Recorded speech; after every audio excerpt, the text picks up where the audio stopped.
Good morning, good afternoon, wherever you may be. As always, thank you for choosing to make chemistry part of your day. So, we learned in the last video how to take measurements. Let's talk a little bit about those units attached with measurements.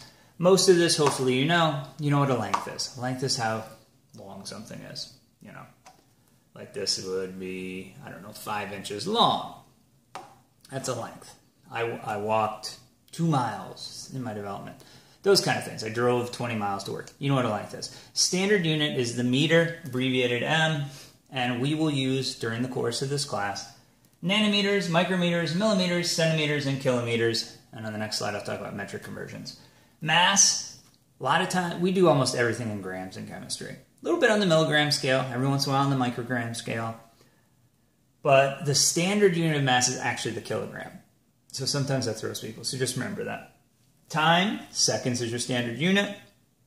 I do expect you to know there's 60 seconds in a minute, and I do expect you to know there are 60 minutes in an hour, and 24 hours in a day, and 365 days in a year. We might use that once on a test, but I think you guys probably already know those conversions. Temperature, standard unit's Kelvin. I'll get into that in a little bit more detail later. And we will typically measure things in degrees Celsius and convert to Kelvin for the math. And last one is volume. The standard is the liter. Abbreviation's L, and we will typically measure things in milliliters and have to convert that over to liters. And a milliliter is defined as a cubic centimeter. So cubic centimeter and milliliter are the same thing, they're interchangeable. You can just change one unit for the other and not have to do anything with it. All right. A bit on temperature. Sometimes people think of temperature as being heat. They're different things. So just to clarify that. Temperature is the average kinetic energy of a material. So how fast it's moving if you could see the atoms themselves and colliding with things in molecules. And we had to come up with a scale. In ye olden times, we took what was something everybody could do. Everybody could take a bucket of water and pour salt into it until there's a layer of salt on the bottom. You could freeze it. That's what we call 0 degrees Fahrenheit. Then you just take your body temperature, call that 100 degrees Fahrenheit. A little off. Yeah. And then we just do equal measurements, and now everyone can make a thermometer around the world. Want to do the same kind of thing and have standardized units as we got more modern. Now, also with modernity, we are able to get pure water. So pure water freezes at 0 degrees Celsius, boils at 100 degrees Celsius, do the 100 equal increments, and once again, we have a thermometer. That's okay, except in reality, you can't have a negative measurement. And as you know, you can have temperatures that are negative degrees Celsius. So that doesn't work for the math. There's no, it's kind of like dry land. It's a myth. There's no such thing as negative numbers. You can't have negative mass, negative volume, negative length. Negative implies a loss or a change. Certainly that's true, but an actual physical measurement that's negative, that doesn't exist. It's directionality or change. Okay, so to do that, they came up with the Kelvin scale, where they made the coldest temperature possible, where all vibration or kinetic energy ceases, 0, and this made water freeze at 273 and boil at 373. So the conversion factor is easy. Celsius plus 273 equals Kelvin. And then likewise, I'm not going to require you guys to do this in class, but I do want you to have it. The conversion factor from Celsius to Fahrenheit is 1.8 or 9/5 times the degrees Celsius plus 32 gives you degrees Fahrenheit. All right, now to something that makes a lot more sense, the metric system. At least I hope it makes more sense. Okay, so a little bit about math before we move on. If one number equals another number, we can divide both sides by either side. So let's just say A equals B. If I divide both sides by B, I get A over B equals B over B. Anything divided by itself is 1. So that means that 1 equals A over B. Now we could do the opposite. We could divide both sides by A, and we get 1 equals B over A. So what happens is, if you know any two things that are equal, you can put either one on the top or bottom of a fraction, either way, multiply or divide, and you haven't changed the value of the number. You're multiplying by 1, you're dividing by 1. It has no effect on the number. So this is what we use for conversion factors, and this is going to make the basis for all our math. This whole idea if we know two things are equal. So what are things that we know are equal? So from the metric system, 1 billion nanostars equals 1 star. Or meters, or students, or whatever you want. Again, the beauty of the metric system is if you know it for meters, you know it for everything. So 1 million, or 10 to the 6th, microstars equals 1 star.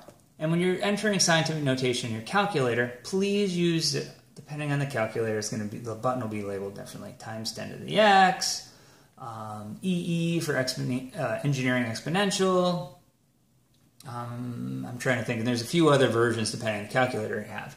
But on the screen, it typically looks like 1e9, or if you're in Excel, you would type in 1e9. And that would be 1 times 10 to the 9th is how that's read. So make sure you're seeing that in your screen so it's all linked as one number. That way you don't have order of operation errors in your calculations and your entry, not in the actual work you're doing. I see that problem a lot, particularly in the high schools. It seems like they tell you to put the parentheses in and put the whole thing in. Don't do that. Use the power of your calculator properly. 1,000 years in a millennia, 1,000 millistars in a star. 100 years in a century, 100 centimeters in a meter. And then going the other way, 1 kilostar is 1,000 stars. If you want to have one relationship you memorize and you just pick whatever 2 pieces you want and you're good for the entire class, memorize the black box. I put meters in here, but you could change that to liters or anything else. 1 meter, or grams, 1 meter is 10 to the 9th nanometers, 10 to the 6th micrometers, 10 to the 3rd millimeters, 10 to the 2nd centimeters, 10 to the minus 3 kilometers. So, how do we use that in practice? I'm glad you asked. So let's just take a basic measurement. So I might be 172 centimeters tall. What would this be in kilometers? So there's a couple things we want to do, and I'm going to be consistent with this approach the entire semester with all the math I do. I'm going to do something I call the railroad tracks, where we have tops and bottoms of expressions, and then we're just going to break it up and use our conversion factors or givens or known things about what we did. You want to start at the end, because in real life, and in the word problems, I know you won't like it, but it's true, you're going to have extra information that you just don't need. But how do you know you don't need it? If you're just trying to use everything, that's not a good approach. What you want to do is focus on the goal. Make sure your objectives are clear and work back. How do I then get to my objective? So you should do your life too, strategic planning. All right, so in this question, they want us to know the number of kilometers. And a lot of times I'll even read a word problem and just put down the information. All right, so I'm looking for kilometers, that's my question mark, and I have this given. So, things I ask myself at the end. I want to know how many kilometers, put that at the end. That's really important to have here. And I'm going to ask you this all the time. That's a unit of blank. And you're going to go, length, great. Do we have anything about length in the problem? Yeah, we do, centimeters, I know that. That's another unit of length. So that's great. So we're just going from one length to the other.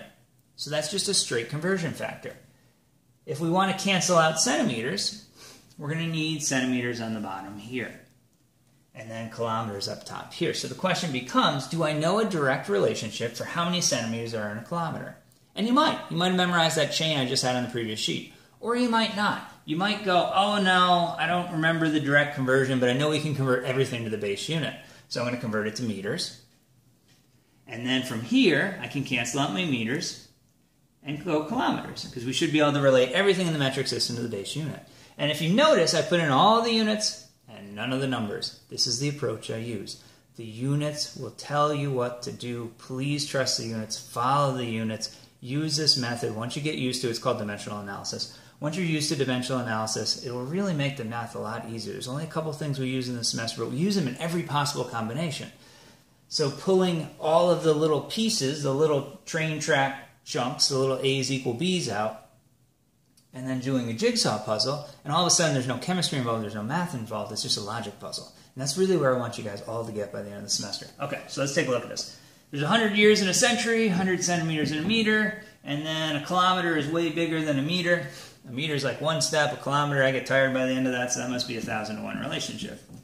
I go through, punch this through on my calculator, and I get 1.72 times 10 to the minus 3 kilometers. And the question you should always ask yourself at the end is, does this make sense? And let's see. So kilometers really far, that's a really small number. Yeah, that makes sense. Good for me. And I will tell you this, I make as many mistakes, if not more mistakes, than you all do with your calculations. The difference is they rarely get from my calculator to the board, because I always ask myself, does this make sense? And I've been doing this for a long time, so I have a good feel for what the numbers should be.